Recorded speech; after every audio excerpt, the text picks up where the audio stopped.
l'évolution du concept. Voilà, la Renaissance africaine, au-delà du concept, voilà, la Renaissance africaine, comment est-elle passée du stade concept au stade, voilà, je dirais, du concret?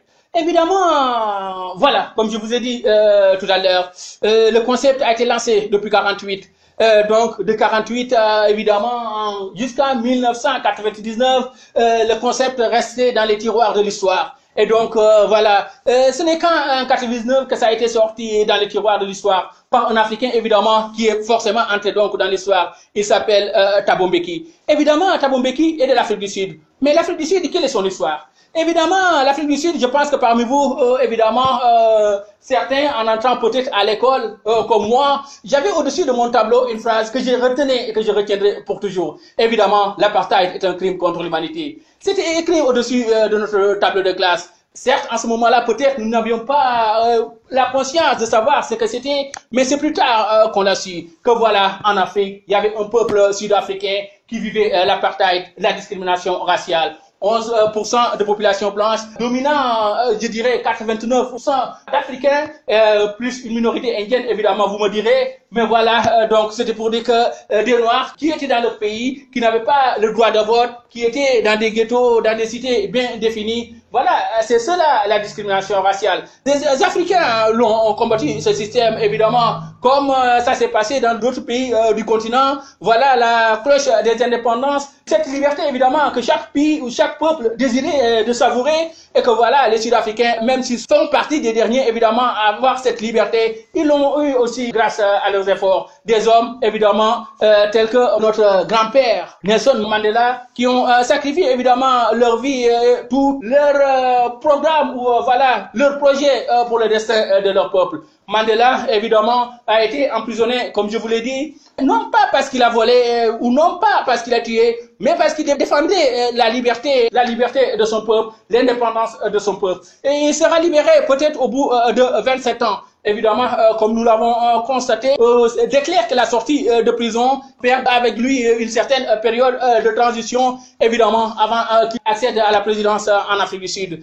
Mandela, en Afrique du Sud, c'est en 94. Mais voilà, qu'est-ce que ça symbolise pour la Renaissance africaine? Évidemment, ce combat qu'il a mené, son abnégation, évidemment, voilà, dans la défense des valeurs et voilà, de l'avenir de son peuple. Mais aussi, voilà, Mandela aussi, c'est quelqu'un que nous retenons par évidemment sa sagesse, évidemment sa manière évidemment de ne pas vouloir se venger comme le feraient d'autres leaders. Mais voilà, après tout ce qu'il a subi comme injustice, tout ce que son peuple a subi comme injustice, voire des massacres qui se sont passés durant la période de l'apartheid, Mandela a décidé de faire un comité réconciliation, évidemment avec Desmond Tutu. Voilà, examiner évidemment les passés de l'apartheid sud-africaine sans vouloir faire de vengeance, sans vouloir l'exploiter à d'autres fins. Mais voilà, dire que l'avenir de l'Afrique du Sud, évidemment, c'est pas le passé qui est déjà passé, mais c'est ce que nous en ferons. Et voilà, ils sont entrés aussi dans l'histoire par la grande porte. Voilà,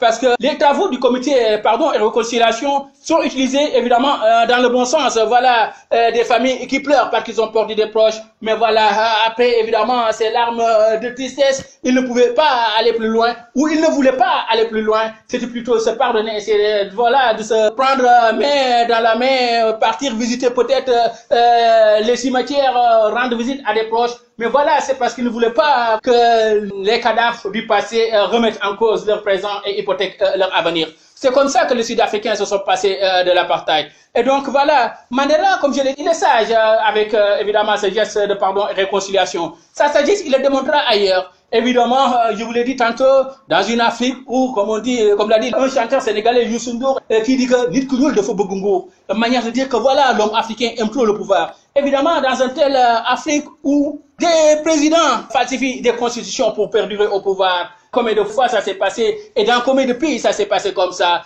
falsifie pour faire au-delà de 2 mandats autorisés, on change la constitution pour un 3e mandat, Parfois, évidemment, comme je l'ai dit dans le livre, les voies d'y accéder sont différentes.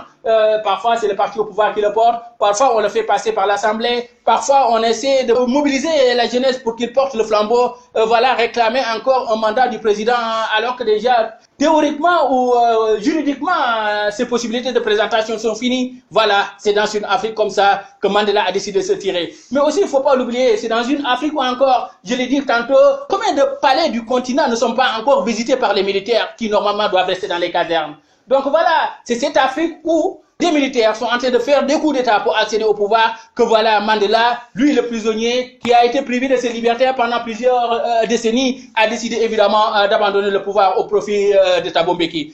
Donc Mbeki, s'il a accédé au pouvoir en 99, évidemment, en disant que le 21e siècle sera africain, certes, voilà, il est fort, il est encouragé évidemment dans ses efforts par cet héritage qu'il a reçu de Mandela. Voilà, je dirais, cette torche de lumière que Mandela lui a transmis. Évidemment, donc, il ne pouvait que aussi véhiculer, comment dire, la lumière qu'il a reçue, qui est évidemment le flambeau de la Renaissance africaine.